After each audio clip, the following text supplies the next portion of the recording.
Vamos a ocuparnos entonces de las metas que proponemos para el sistema de administración de justicia. Hemos procurado seguir los lineamientos que han sido establecidos y procuraremos en consecuencia responder a estas 4 preguntas que son las que nos han sido formuladas. ¿Qué metas debe lograr el Perú al 2021? ¿Por qué? La fundamentación de esas metas. ¿Cómo gestionar el cambio conducente a la meta? El cómo. Y finalmente el cuánto cuesta lograr esas metas propuestas. Lo primero que tendríamos que decir respecto de la primera pregunta es que para beneficio del expositor, las metas han sido trazadas ya en varias oportunidades. Por ejemplo, el Acuerdo Nacional estableció un conjunto de metas que están en esta presentación y sobre las cuales no voy a entrar demasiado en detalle porque luego pretendo presentarles más bien una síntesis de esas metas. Luego, la Comisión Especial para la Reforma Integral de la Administración de Justicia, el CERIAJUS, también formuló en abril del año 2004 un conjunto de metas y de acciones que tenían que realizarse para hacer una transformación del sistema de justicia en nuestro país. Más recientemente, el programa de modernización del sistema de administración de justicia, que se desarrolla con financiamiento del Banco Interamericano de Desarrollo, también ha planteado un conjunto de metas, aun cuando limitadas al ámbito de acción de este programa, limitadas al alcance de este programa, que está referido fundamentalmente a zonas altoandinas y amazónicas.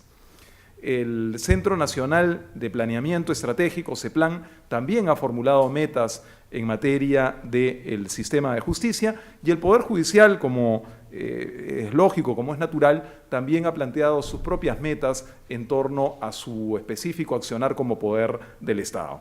No voy a entrar en el detalle de cada una de esas metas que han sido planteadas en los últimos años o en las últimas décadas, pero algunas están a la vista, ¿no? Y está a la vista también que no han sido cumplidas, pese a los plazos largamente vencidos ya.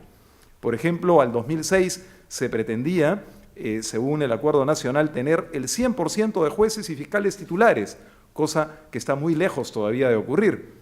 O tener 100% de jueces y fiscales participando en programas de actualización, 100% de la magistratura peruana habiendo aprobado planes y programas de la Academia de la Magistratura, es decir, un conjunto de metas ambiciosas que lastimosamente no han llegado todavía a cumplirse. Nosotros hemos intentado hacer una suerte de síntesis y de actualización de algunas de estas metas y las hemos sistematizado a través de los puntos que ustedes tienen a la vista. Mecanismos alternativos de solución de conflictos es una de las metas, es decir, procurar alcanzar un nivel de universalización de estos mecanismos alternativos de solución de conflictos, de tal manera que no todos los conflictos de la sociedad se judicialicen.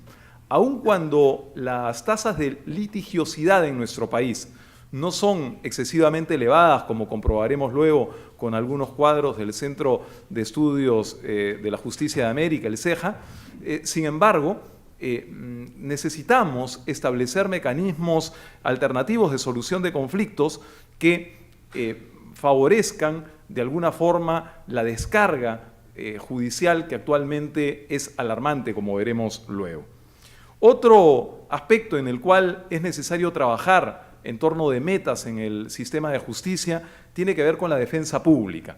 Como sabemos, un amplio sector de nuestra población, algunas estimaciones afirman que es alrededor de 1/3 de la población del Perú, no tiene acceso al sistema de administración de justicia. Y en gran medida esto ocurre, no es el único factor, pero en gran medida esto ocurre por los costos que supone el acceso a los servicios de justicia. Y dentro de esos costos, sin duda que el más significativo es el que tiene que ver con la defensa. En el Perú, como veremos luego también con algunos cuadros, el sistema de defensa ocupa pocos recursos y es muy débil, es decir, los defensores de oficio, los defensores públicos. De igual forma, hay una percepción muy negativa en la sociedad respecto de la conducta de los magistrados. Y eso tiene que ver en gran medida con los procesos de selección a través del Consejo Nacional de la Magistratura y también con la debilidad de los procesos de evaluación y de sanción, particularmente en la Oficina de Control de la Magistratura o en la ODECMA.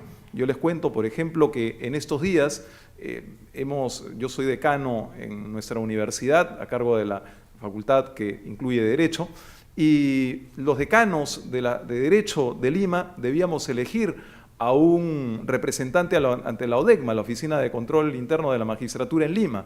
Sin embargo, esa elección no se ha podido producir porque el nivel remunerativo es ínfimo. Es decir, pareciera que el Poder Judicial, que es quien tiene que presupuestar esa plaza, evita mecanismos de control ciudadano, mecanismos de control social. Y necesitamos entonces mayores controles respecto de la actuación de los magistrados. De igual forma, es necesario modernizar los despachos judiciales y fiscales. Esta es una demanda que ha sido planteada desde los tiempos del Seriajus. Hay también que calificar mejor al personal que opera en los servicios de administración de justicia y hay en consecuencia metas que hay que trabajar también en el ámbito de los recursos humanos y también en el de la gestión de los servicios del sistema de administración de justicia. Lo que ocurre es que los órganos, los entes que componen el sistema de administración de justicia no están suficientemente articulados. No existe un órgano que pueda articular, por ejemplo, a un poder del Estado, como es el Poder Judicial, al Ministerio Público, al Tribunal Constitucional, al Instituto Nacional Penitenciario, a la Policía Nacional.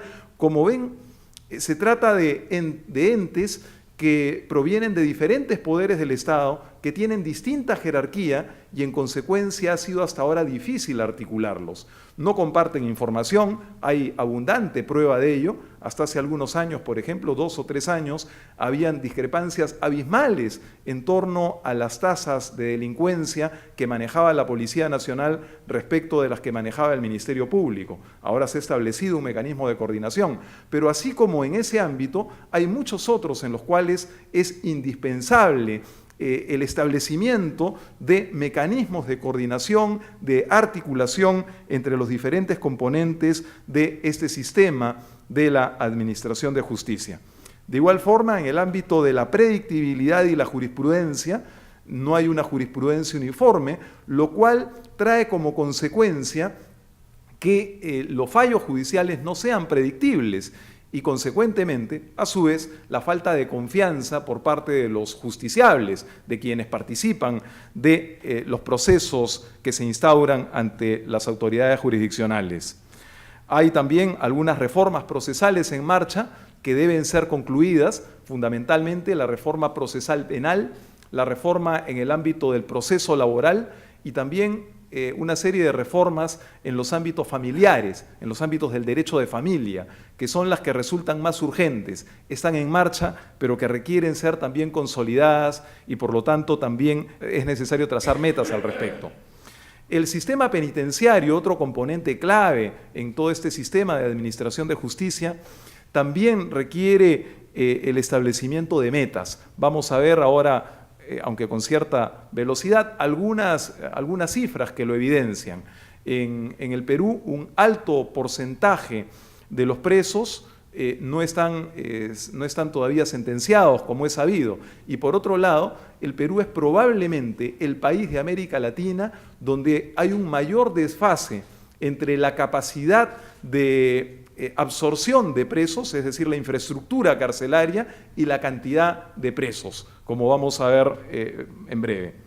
Otro ámbito en el cual hay que actuar es el que se refiere a los niños y adolescentes, al ámbito de los menores, porque sabemos además que todo este sistema de administración de justicia tiene consecuencias respecto de otros ámbitos como es el de la seguridad ciudadana. Y sabemos, por cierto, que hay un grueso sector de población de menores en riesgo respecto de los cuales también hay que trazar metas en torno del sistema de justicia. Y finalmente, en el ámbito de las metas, no podemos tampoco obviar la defensa judicial del Estado, es decir, el sistema de los procuradores, quienes defienden los intereses del Estado en los diferentes procesos en los cuales el propio Estado es parte. También allí necesitamos garantizar mecanismos que garanticen cierto nivel de autonomía, cierta institucionalidad, cierta continuidad, de tal manera que las procuradurías no se conviertan, como han sido en muchas ocasiones, instrumentos de los partidos de gobierno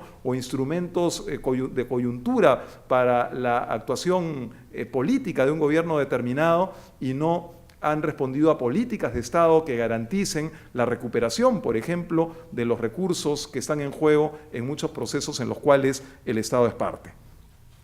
¿Por qué es necesario establecer metas para una reforma sustantiva del sistema de la administración de justicia en el Perú? Podríamos dar un conjunto de razones. Hay algunas que tienen que ver, sin duda, con la propia esencia de la administración de justicia, y que tienen que ver con la calidad de vida de los ciudadanos, con el derecho que tenemos todos a ser tratados con justicia, en condiciones de igualdad. Es decir, eso es lo sustantivo. Pero también podríamos argumentar desde otras perspectivas, valorando el impacto que tiene la administración de justicia en el desarrollo del país, en el crecimiento económico, en la proyección del país hacia su futuro. Entonces, algunos datos que abundan en las razones, en los argumentos por los cuales es necesario transformar la justicia, es necesario fijar metas elevadas, tienen que ver con estos datos que señalamos aquí. Por ejemplo, en el Perú hay todavía un nivel, una cantidad de jueces que es inferior a la de los países desarrollados, por cierto, e incluso inferior a la de países de nuestro propio entorno. Cada año podrían estar acumulándose hasta 300.000 expedientes. Nosotros tenemos en la universidad un observatorio de la justicia y hemos hecho una corrida de julio del 2012 a junio del 2013. No es fácil obtener los datos sobre el número de expedientes que se manejan en el Poder Judicial, y hemos establecido que durante ese periodo se acumularon alrededor de 300.000 expedientes. Debo decir, sin embargo, que el último informe de gestión del Poder Judicial, que se refiere exclusivamente al 2014, dice que hay un equilibrio en el 2014. Pero en el periodo que nosotros analizamos, habían 300.000 expedientes acumulados. No se sabe exactamente cuántos expedientes hay en giro en este momento en el Poder Judicial. Algunas estimaciones, las del Seriajus, por ejemplo, establecían hace algunos años que habían 3,5 millones de expedientes acumulados en el Poder Judicial.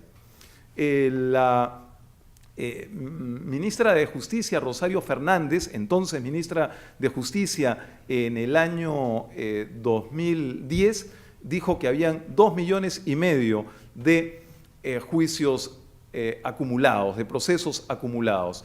No hay cifras confiables al respecto, pero a tenor de los datos de expedientes ingresados y expedientes resueltos, cada año ingresan alrededor de 1 millón de expedientes y cada año deben salir alrededor de 1 millón de expedientes del Poder Judicial. La ubicación de nuestro país en el contexto americano, el contexto del continente. Y ahí lo que uno puede percibir es que, cuando tendremos oportunidad, estoy seguro, de ver algunos de estos cuadros, lo que se puede percibir, ahí estamos, es cómo es que, si se alcanza a ver, la tasa de jueces, por ejemplo, por cada 100.000 habitantes en el Perú es de 8,3 frente a países que están en mucho mejor situación como Costa Rica, Uruguay, Colombia, El Salvador, etc. Es decir, la cantidad de jueces por 100.000 habitantes en el Perú es relativamente baja en relación con el contexto latinoamericano.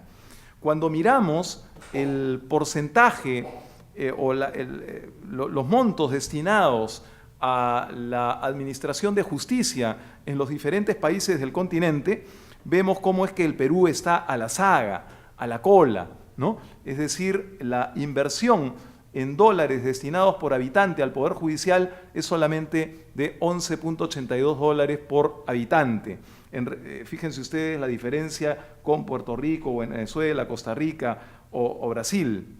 La participación del Poder Judicial como porcentaje del presupuesto general de la República ha venido decreciendo en los últimos años. Hoy el presupuesto para el Poder Judicial es de alrededor de 1.600 millones de soles sobre un presupuesto general de la República que alcanza los 130.000 millones de soles.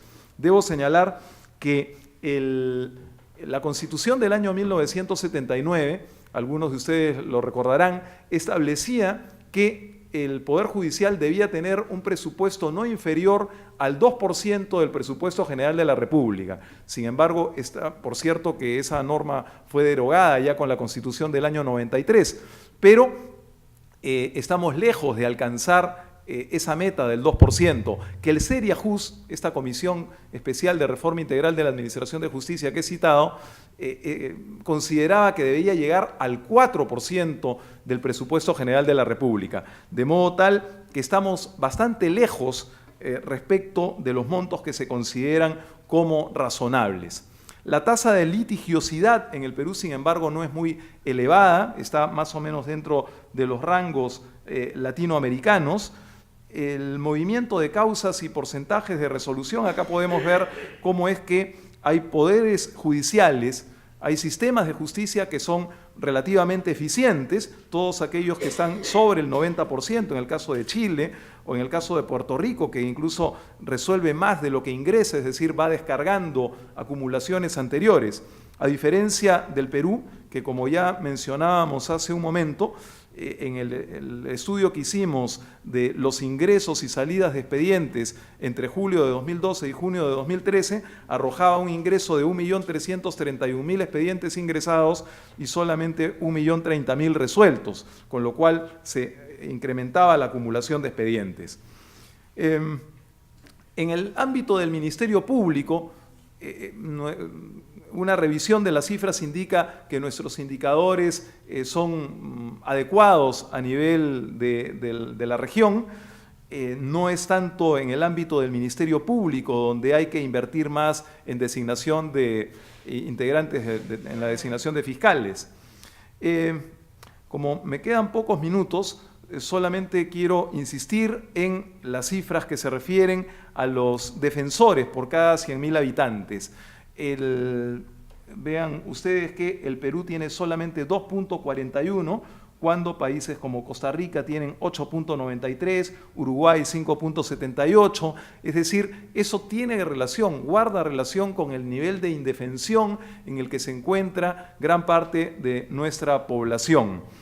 El presupuesto de igual forma que se otorga para Defensoría Pública, en el caso del Perú, es ínfimo como puede verse, 0.24 dólares por habitante en Defensoría. La tasa de policías, que es algo que importa mucho también, también por su impacto en la seguridad ciudadana, está en un nivel, en una media para los países de América. En el caso de la infraestructura, de la infraestructura penitenciaria, es donde tenemos un déficit mayor.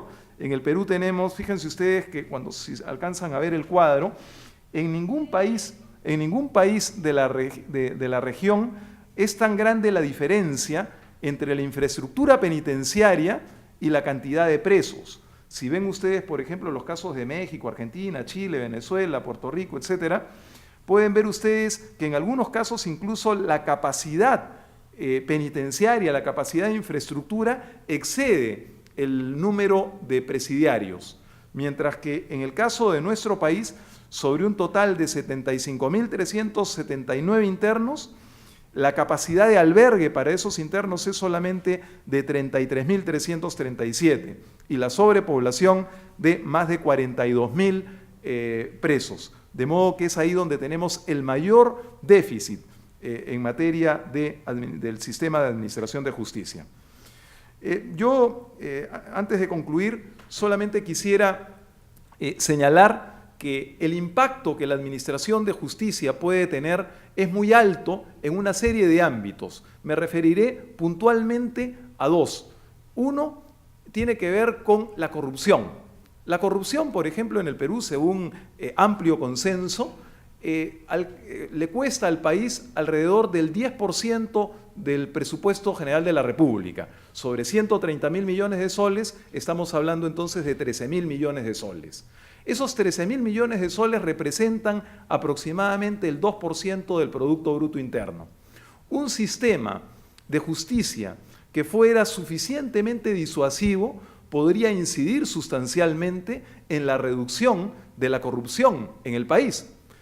Hay corrupción en gran medida por esa sensación, por esa percepción de impunidad. En consecuencia, un sistema eficiente de administración de justicia podría ser una contribución sustancial para la reducción de los niveles de corrupción en nuestro país. Pero de igual forma, en el ámbito de la seguridad ciudadana, según informes que he visto de la Universidad del Pacífico, del profesor Juan Mendoza, me parece, se estima que los costos de la inseguridad en nuestro país alcanzan al 3% del Producto Bruto Interno. ¿Cuánto puede incidir el sistema de justicia? Yo les doy un dato que hemos publicado recientemente en nuestro Observatorio de la Justicia. De cada 5 detenidos por la policía acusados de un delito, solo 1 va a prisión, 4 son liberados. 4, por cierto, no podemos afirmar que los 4 sean delincuentes, ¿no? Pero es muy probable que muchos de ellos van a reincidir. En el Perú se estima que un 30,5% de la población ha sido víctima de algún delito en los últimos 12 meses. Eso significa que alrededor de 5 millones de peruanos, porque es una encuesta que se hace sobre alrededor de 15 millones de personas que son los mayores de 15 años, eso significa que cuando menos se cometen en el Perú 5 millones de delitos al año, cuando menos. Y eso tiene un costo enorme para la economía, también para la economía del país, que algunos han estimado en el 3% del Producto Bruto Interno. Frente a eso, ¿qué es lo que hay que hacer? Hay que gestionar el cambio, y la gestión del cambio tiene que ser asumida por el propio presidente o presidenta de la República, es decir, desde la presidencia de la República, y ejecutado por el Ministerio de Justicia.